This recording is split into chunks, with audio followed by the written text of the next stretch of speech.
Fantastic. So, with that, a very warm welcome to our February 2024 session of the Spencer webinar series. It is Black History Month. So, happy BHM. It is also Insurance Careers Month. So, happy ICM. If you're not familiar with Spencer, we are a nonprofit organization that supports future leaders of this industry, which is everyone here in the room with us today, but especially college students that are pursuing careers in risk management, insurance, actuarial science. We support students and universities through various programs such as scholarships, grants that support experiential learning opportunities, and our annual International Risk Management Challenge. So with that, we do have some amazing guest speakers that are here with us today. We have Amani Couture, Senior Underwriter, Major Accounts Property at Chubb. We have Paige Terry and her sister, who's here with us today, Underwriter, Commercial Lines, Excess Casualty at Chubb. And we also have Mike Borelli, Assistant Vice President, Early Career Recruiting Manager at Chubb. So thank you so much for being here today. And with that, Amani, I will hand it over to you. Awesome. So thank you so much, Tendeka, for having us. And thank you to Spencer as well for giving us the platform to share this time with you. The topic that we're going to address today is authenticity, which is a big topic, but within the next hour, we hope to help you embrace and step into your authentic power. So although we already did a few quick intros, I'll let my colleague Paige introduce herself. Hello, everyone. My name is Paige Terry. I started off at Chubb in 2020 as a COVID intern. 2021, I started as a CAB, which is the Chubb Associate Program. And in my first role at Chubb, I was a technology package underwriter where I wrote technology companies. And now in my current role, I'm an excess casualty underwriter. I graduated from Georgia State University with a risk management and insurance background. So go Panthers. And I'm located in Atlanta, Georgia, but I am moving to Nashville in 2 more weeks. Thank you, Paige. Hi, everyone. My name is Amani Couture. I have been at Chubb for almost 3 years now. And like Paige, I started in the Chubb Associate Program. I actually started my career in Chicago. So I think there's someone else from Chicago who introduced themselves. I'm now located in Atlanta, where I support our major accounts property team. I focus on large shared and layered property risk, where I offer solutions and help solve business needs for Fortune 500 companies. So a bit of my background outside of just work. I was born in Djibouti, which is a small country on the Horn of East Africa, if anyone knows. I grew up in Canada in the province of Quebec, so that's the French province. And my passions are truly experiential learning, travel, learning about different cultures, and I am a huge DE&IB advocate. And now I'm going to pass it on to our colleague from Talent Acquisitions, who is here joining us. Thank you so much for having us. Hi, everyone. My name is Mike Borelli. I'm really excited to learn from Paige and Amani this afternoon. So I'm also here as a learner, but then following their presentation, I'm going to speak to you a little bit more about opportunities to join our team here at Chubb. So thinking about the Chubb Associate Program, in which 2 of our speakers started here at Chubb, and then our summer internship program for summer 2024. So I will be speaking with you a little bit later. Thank you so much. Thank you, Mike. So now we're going to go quickly through the agenda. So authenticity is a big topic. So we're just going to kick it off with identity and psychological safety and the role that that plays in achieving authenticity. Then we're going to discuss the barriers to authenticity. Why is it so hard as maybe an early career professional, or if you're from the BIPOC community, what are the obstacles to feeling your true authentic self in the workspace? Then we're going to dive into 5 steps to achieving and embracing authenticity, and finally, how to leverage it. So we're going to dive into the role of psychological safety and authenticity. So how do people describe authenticity in the workplace? Harvard Business Review described authenticity as felt permission for candor. Now, that's a big sentence. What does that mean?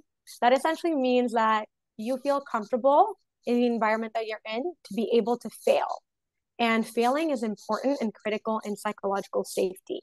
It not only benefits the individuals that are engaging in the environment, but it benefits the organizations, because it has been shown that teams that were the most successful are teams that were able to make mistakes together. And when you're able to make mistakes, you're likely to be able to make better decisions in the future. You can tap into your creative curiosity and feel like there's no shame or negative consequences of you being able to fail. And in reality, the consequence of psychological safety will be authenticity. So that's kind of how they intersect in the workspace. And now we're going to dive into identity, because that's also a huge component of authenticity. So I am a huge fan of this theory. It was coined by the author of the book, Principles of Authenticity. Her name is Ritu Bhasin. She is from Canada. She's also a D&I advocate. And if you can't find her book, she's also on Spotify if you want to look at the audiobook. But she completely rejects the notion of authenticity being binary. So it's not a black or white topic. It's not you're either authentic or inauthentic. She proposes a continuum. And I think that's easier to achieve as you're embarking on this journey and embarking on a long, beautiful career. So the three identities that she presents are, the first one being the performing self. What is a performing self? I put a little icon of a mask there. So you're essentially acting. And odds are, if you are a BIPOC and have been operating in space where you are a visible minority and surrounded by predominantly white people, well, odds are you're really good at the performing self. This self is essentially based in disempowerment because you feel the need to conform, alter, or hide your behaviors or hide a portion of yourself in fear of having negative consequences or negative biases towards you. So unfortunately, you might be really good at masking maybe, your background, how you grew up. It might appear in the way you present yourself, how you say your name. I heard someone say their name the proper way, and that encouraged me to say my name in French. So thank you. But it might be you altering the way that you truly are. And we want to spend as least amount of time in that performing self. So now when we transition to the authentic self, which is essentially in a world where there's no consequences or no negative reactions to how you present, how you would behave. So your authentic self is maybe the way that you are with your mom, your significant other, your friends, your sister. I know Paige's sister's in the in the call. That's awesome. But your authentic self is who you would be if there is no consequences or no negative biases.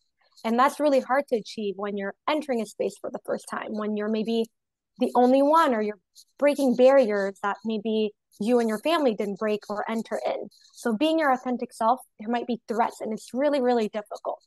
So then Ritu presents the adaptive self, which this is a place where you want to be, and I'm still working on it, but the adaptive self is you choosing when you put on the mask and when you remove it. And why is it rooted in empowerment? It's because essentially the adaptive self will be able to serve your needs first, your goals and your dreams. So it's you who decides. You have the power, you have the control, and you choose to tap into when you feel safe to be authentic and when you want to put on that mask to either achieve your goals, make lasting impressions, or succeed in your career. So the adaptive self is much more sustainable than the performing self. It's something that you can tap into every single day with the decisions that you make. So authenticity is a continuum. It's not black or white. And it's the behavior and the choices you make on a daily basis in order to feel self-joy and actualization, but also be able to achieve your dreams in an environment that might be complex to understand. So now we're going to move on to the barriers to authenticity with Paige. Awesome. So the first one we have is one and only in your environment. So there are many times in the room where I'm the only young person in the room, the only woman in the room, the only Black person in the room. Most of the time, I'm all three in the room. But show them what the only one in the room can do. So show your personality, be self-expressive, and most importantly, show them your knowledge. And that gives you all the ammo that you need to show them why you are a valuable resource to them, even though you are the only one in the room. I also want to note that when you are the only one in the room, you hold a lot of space. So such as your energy, how you carry yourself. So if you're shy, it will be felt in the room. If you're confident, it will be felt in the room as well. So leave the impression you want them to see in you. Next, we have low expectations. Underestimated is systemic. So there may be times when you walk in a room and people already have a perception of you in their head, whether it's good or bad. So these things can be based on what you wear, how you present yourself, how you speak. So I really say let them think what they want, but when it comes to your performance, the way you execute tasks should erase any perception they had of you. So this goes back to being the only one in your environment. You can be underestimated based on how someone perceives you. There's been times where I felt underestimated. The person before me in my role had 20 plus years of experience. She was a white woman. And here I am, a young Black woman, 1 year experience. So when it comes to my work, I make sure that I live up to my expectations. And due to that, I may exceed their expectations, such as quick responses, doing what I said I would, being kind and welcoming to others. And maybe that alters how they think, but I still wouldn't let that cloud your judgment because you know what you bring to the table. So overall, show up, even though there's someone's perception can be totally wrong, and prove to yourself and them why you can be relied on. Thank you, Paige. Next, we have the pressure of the Black tax. So some of you have already probably heard this term, but try to visualize the Black tax as extra weight tied to your shoelace before the race even begins. So essentially, you have the pressure of not only delivering on the goals and the metrics that you're supposed to in this job environment, but you're also trying to carry an entire community with you and be exemplary. And that's a huge amount of pressure. You're trying to pave the way forward for yourself, but you also have to pull people up at the same time. So try to, as much as you can, get rid of that Black tax and try to focus on your execution and your authenticity, because having that extra barrier can feel really heavy. And last but not least, we have code switching, which Rithi would coin as the performing self. And it's something that's almost habitual and rooted in self-preservation and self-protection when you're in the BIPOC community. So it's a practice that you've done to eliminate those negative biases, and that might impact your career. But in reality, it's in a zone of disempowerment that we're trying to step out of and try to be more authentic and adaptive. So all of these barriers are systemic. So don't feel like you're the only one feeling that weight. It's meant to be like that. But if you are mindful of your everyday practice and your work and your talent, then eventually you'll be able to just succeed and kind of get rid of those barriers and be able to focus on what serves you and what serves the environment that you're in. So next we're going to go into the 5 steps with Paige. All right, 5 steps to being authentic. So first we have know that it is a long-term goal. So I know you've heard the saying, it's a marathon, not a race. Apply that to authenticity. You can't expect someone to be their same self for 80 years, 20 years, even a year. Everyone, including you, is having different life experience. And sometimes you come out of it as a different person. So friends, interests, old co-workers, it is always changing. So how are you supposed to not change when your environment is constantly changing? So be comfortable with embracing new experiences. And all that matters is that you are staying true to who you are at your core and you're still being kind to others around you. So in my personal life, all I used to listen to was hip hop and R&B. And now I'm like a sucker for house music. So on the weekends, it alters what I do. Like I love seeing local DJ sets of house music.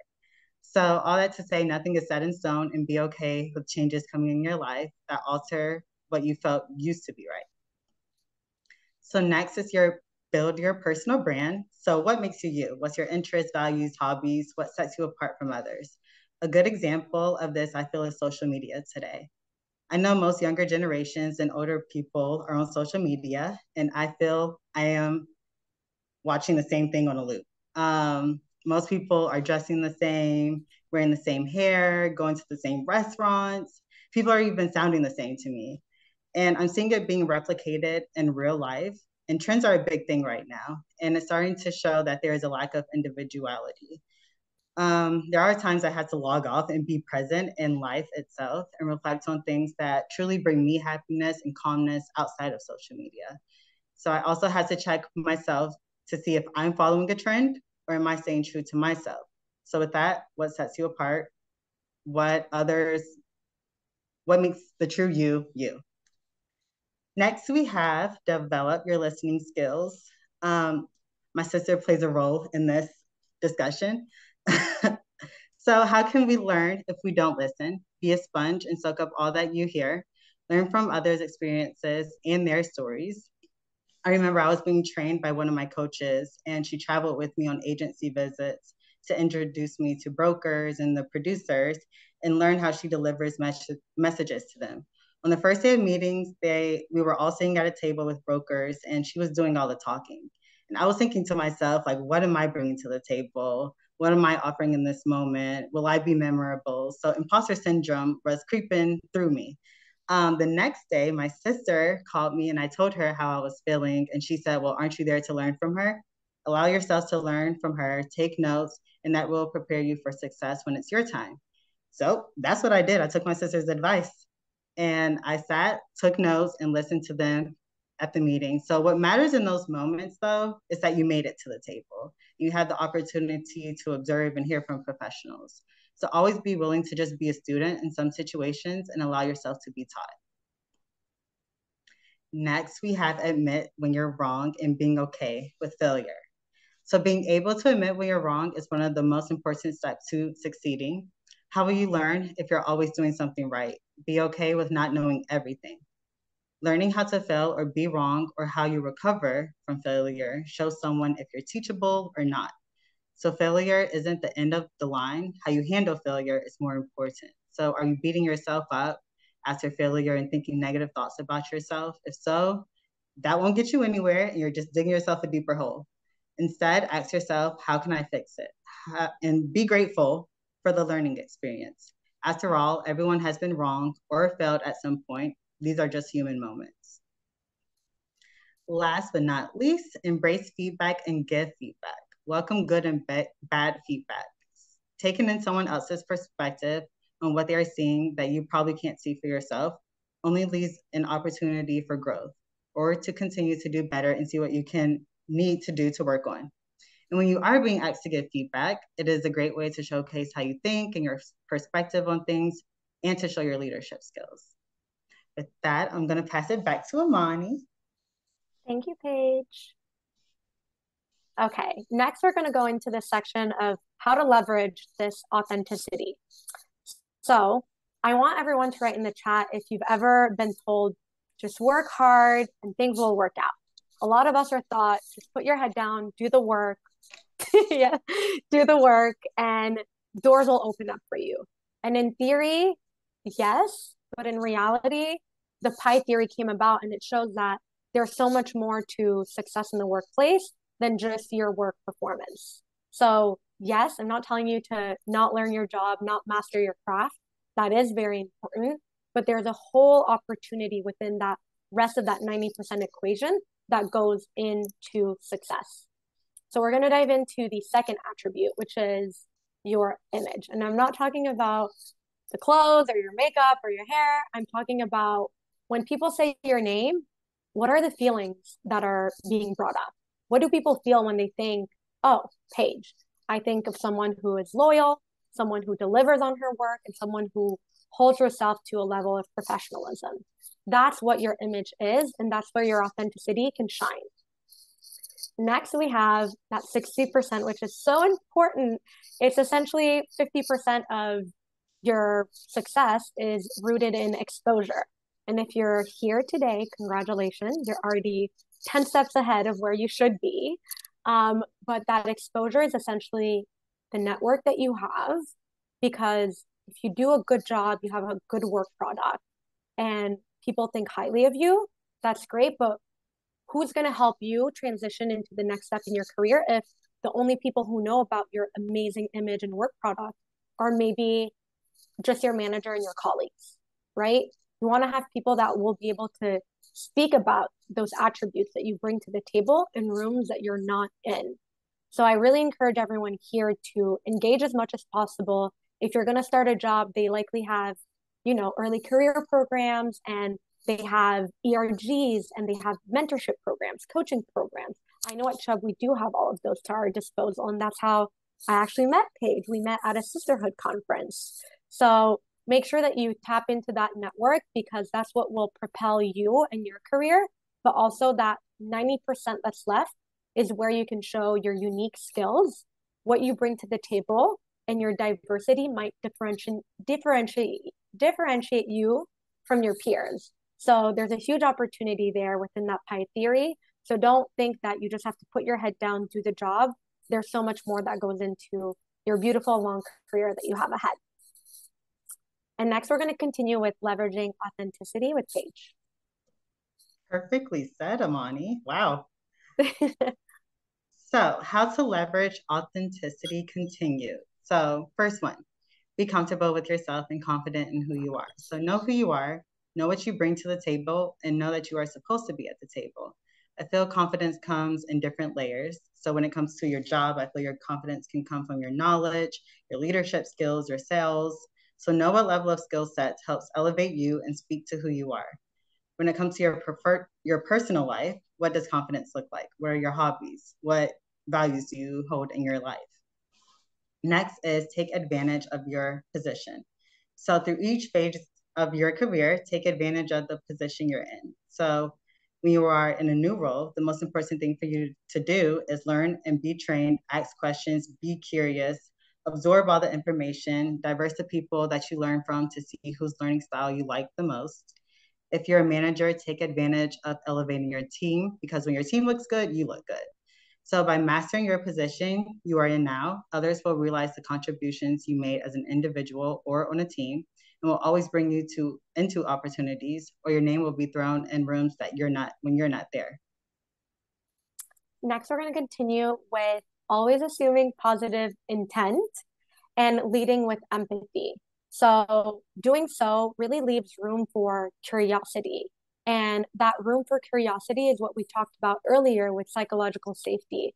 It will help foster an environment for success, to be able to fail, to be able to question, and to be creative. So always assume positive intent in order to achieve that environment that fosters a culture and a community of belonging. But also assuming positive intent is something that you can do for yourself, because it always pays well to be aligned with your integrity and your values, and it gives you peace of mind. So definitely lead with positive intent and lead with empathy. And that next step to leverage your authenticity would be learning how to hone on unique skills.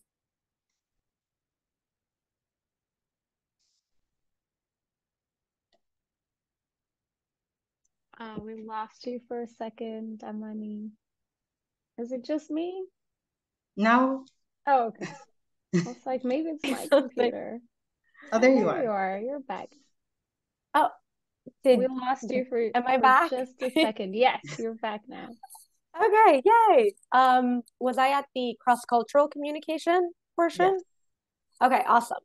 So yes, hone in on the skill of cross-cultural communication, because it's so important to learn the language of the players, because people receive information in different ways. So even though you might have the most clear and concise way of delivering a project, you need to make sure that your audience is hearing and receiving it. So it's so important to hone in on that skill early on in your career. So next is acceptance that authenticity is a journey. So this goes back to authenticity being a long-term journey. I feel authenticity is an evolving journey, and it is your journey to figure out. No one can make that decision for you. Know that change or leveling up is a good thing. Always be open to new experiences and opportunities, and take note on what makes you full when experiencing those things. Last but not least, there is a way to be authentic as well as navigate and adapt to environments without losing yourself.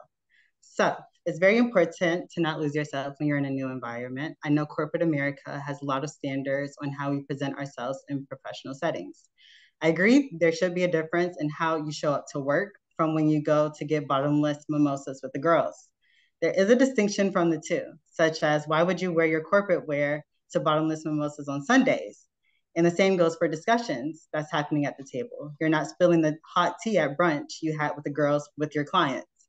As humans, we share similar experiences. So think what can be of interest when you and another person are meeting in a corporate setting. And still bring the personality edge that makes you you, because that is why people choose you or is drawn to you, like your job and your friends. Thank you, Paige. So that concludes the section of authenticity. Maybe we can pause here to see if there's any questions in the chat or comments. We're good? This is great. Yeah, I've learned a lot of new terms. So this was fantastic. I did see a couple cameras come on, so feel free to unmute yourselves if you have any questions.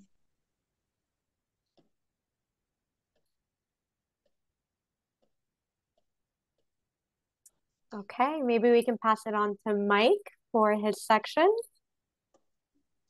Thanks, Amani.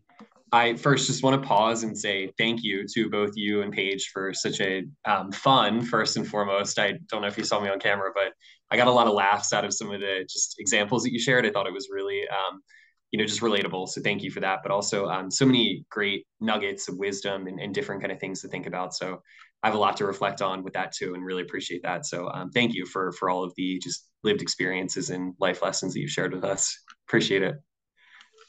That's a tough act to follow, but I'm going to jump in and just quickly talk about some of our career opportunities. And just like Amani and Paige, I want to make sure that I'm leaving plenty of time for questions, kind of following the update here on our career opportunities. So I know we've got a mix of different folks on the line. So I'm going to speak to both our Chubb Associate Program, which is our full-time learning and development program for recent grads or folks looking to enter into the insurance industry.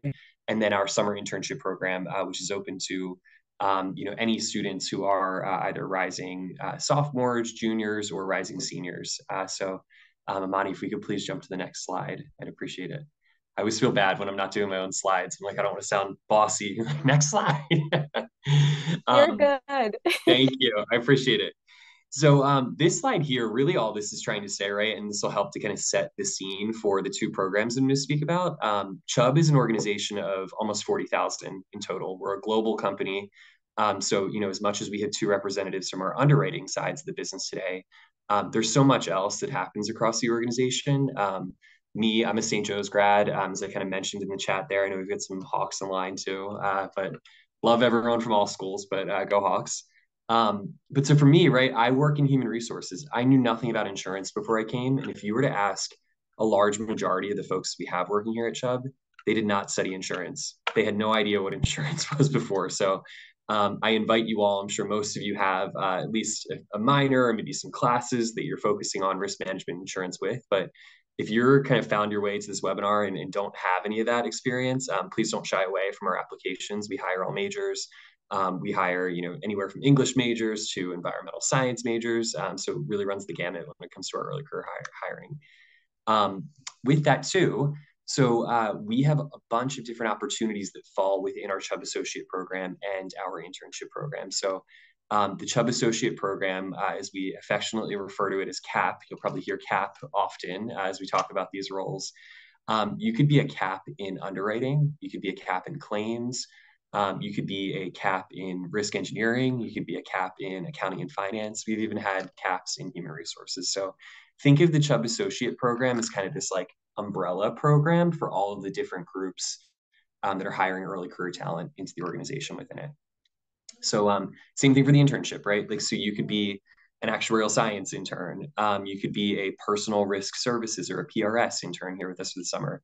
You could be an IT or a technical intern with us for the summer. You could be a legal intern with Chubb for the summer too. So similar to CAP, our internship program is kind of like the broader corporate program that works with and provides development opportunities for all of our interns that are here with us for the summer. I'll pause there. Any questions out of the gate before I get into more of the specifics? Chat's good. You can come off mute.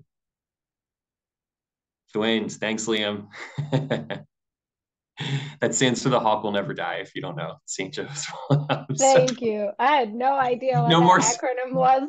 no, no more St. Joe's references, I promise. I'll do my best, but I love it. I sit on the alumni board, so selfishly, I'm like, this is my favorite part of interactions too, when, you know, it all kind of comes full circle. So first here is that, again, the affectionately referred to Chubb Associate Program is also known as CAP. That is a 2-year development program for us, so 24 months, as you see on the screen. Again, we're going to have insurance-specific types of roles that you can come into, or corporate-specific types of roles. So they range anywhere from underwriting to actuarial to claims, and then on the corporate side, finance, human resources, legal, operations, et cetera. Our CAP program is where a lot of early career talent starts their career here at Chubb. So, you know, not only is the learning and development provided from the corporate learning team really fantastic, but you get folks like Amani and Paige who are in the program too, and you just get to build your network internally and get to know people and kind of learn from them too and hear the work that they're working on as well. So a lot of really rich internal networking and just, you know, connection forming that happens through this program too. So the corporate learning team has oversight to all of the kind of learning and development that happens throughout the program. And then each business unit does like on the job kind of specific trainings as well. So no pressure to either of our two speakers to kind of jump in as I'm talking through this and share their experiences. But if you have questions at the end, I'm sure they can speak to what their kind of learning and training experience looked like when they joined the organization. Theirs is probably virtual. And at this point, we are on a hybrid schedule. So you would be in the office for most, if not all of the training pieces. So what I'll just call out on this slide before we get to any questions, do you see the QR code kind of on the bottom right corner? If you pull your phone out, I'm hoping that this works. It looks a little smaller on the slide than I probably should have made it, but if you scan that QR code, that should bring you right out to a landing page on our career site that talks to you a little bit more about our North America Chubb Associate Program, also known as CAP. I see Tendek has got it in the chat. Thank you. Always one step ahead. Okay, so let's jump over to our next slide here. I'm going to dive a little bit deeper into the program and how you'll actually spend that 24 months. So within the Chubb Associate Program, our corporate learning team has oversight to all of these 4 different phases. The first, 4-ish months are spent really on thinking about core business skills, getting you oriented and kind of acclimated to Chubb. So think of that as kind of your extended onboarding period, right? So when I'm talking to early career candidates, like the first 90 days are really critical to asking thoughtful questions, expanding your network, getting to know like the right people to go to for what kind of questions. So think of this as like just an expansion upon that. The majority, kind of like the bulk of this program, right, is going to be that professional development and continuous skill building focus. So they're both technical, I hate to call them soft skills, but more of like the professional development and like, more kind of interpersonal skills that you can develop through these sessions too. So they offer a bunch of different development opportunities, and you can kind of opt into different sessions based off of your learning needs and then the ones that you've established with your manager and with the program team. I think my favorite part, candidly, of this Chubb Associate Program is what you see there in the purple. So the final months of the program are actually spent on a group project. And you're probably thinking to yourself, wait, I'm graduating. Why am I still doing group projects? But this is actually a group project that's going to be focused on real life Chubb challenges that we're facing from a business perspective. What the cool part about this project is, a lot of times the prompts for this question are outside of your daily scope as an underwriter or as a claims manager. So they could be questions about engagement or talent attraction, or just how do we connect more digitally with our clients or with our broker partners or whatever it might be. So the group project is really meant to pair you up with other Chubb associates across the organization who are working in different fields or functions. And then you get to read out on your recommendations to a group of senior executives. I've been part of, I think, 2 or 3 readouts at this point. And a lot of the ideas, you have some pretty senior folks in this line, and if they like them, they'll start to run with them and, want to have follow-up conversations. And they're really interested in our Chubb associate feedback through this process too. So that's a really just critical part of your learning experience, because that's the chance where you get to put everything together and really kind of share what you've learned with some senior leaders on the line. And then lastly, month 24 is really where you start to wrap up, and we'll a lot of times be keeping caps in the same team that they've worked with. But if you've worked in underwriting and think, hey, I want to go explore claims or human resources or finance, whatever it would be, we've got a really robust internal candidate pool and process. So our team in talent acquisition is also considering internal candidates for every job that we're opening externally. So a lot of internal career mobility and movement that happens within the organization. Okay. And then this is really just a deeper, like a triple click into what we were talking about before. So I won't spend a ton of time on this, but you can kind of see some examples of like the trainings that fall into, a lot of those different phases when you think about the training and development focus that we provide throughout the program. So I'll highlight maybe one out of each of the sections. So something like the business acumen, right? We might be talking about time management or business writing as you're coming into the organization. Shaping your own training, right, might be something that like you and your manager, or you and your program manager might be thinking through, hey, maybe there are some interpersonal skills that I could be developing. You can kind of opt into some of those. In the blue, and sorry, that's my calendar if you heard that noise. But in the blue, we are a publicly traded organization. So there's actually a training to help you demystify and understand our earnings call that happens quarterly with our CEO, Evan Greenberg. That's one, candidly, that I want to sit in on too in my near future, because I do not have the same kind of background and understanding of that. And then the last piece is really thinking through, hey, from here, right, where do you go? How do you continue to build upon your skills from here as you go into more senior positions within the organization? So I'll pause there. I think, oh yeah, feedback. Thank you. Thanks, Avani.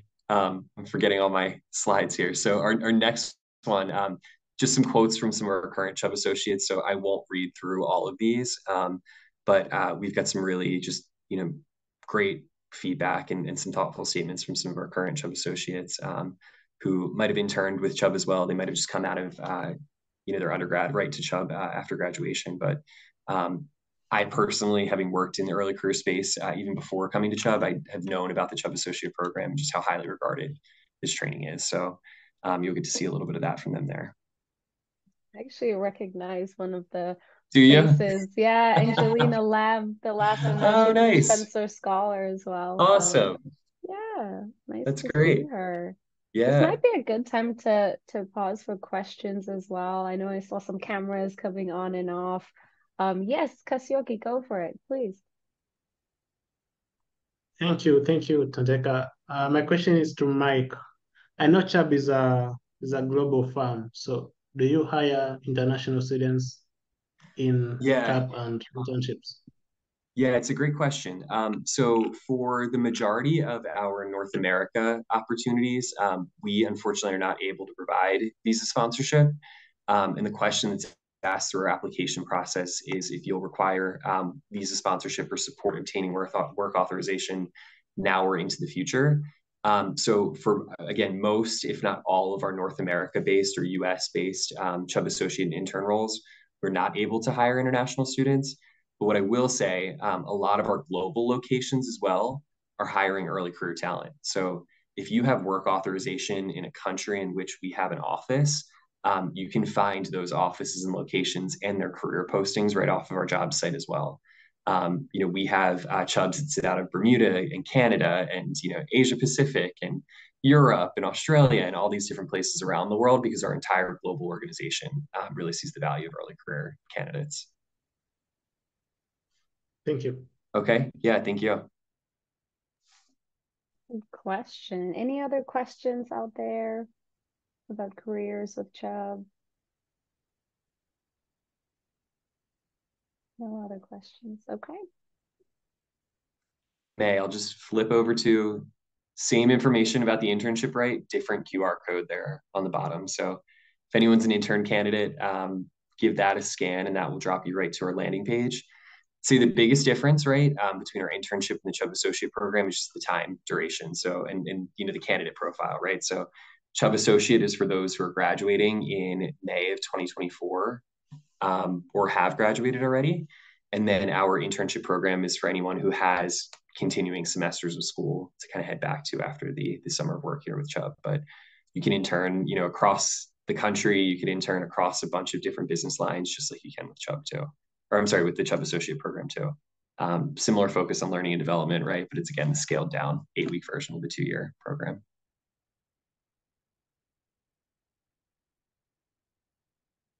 Thank you.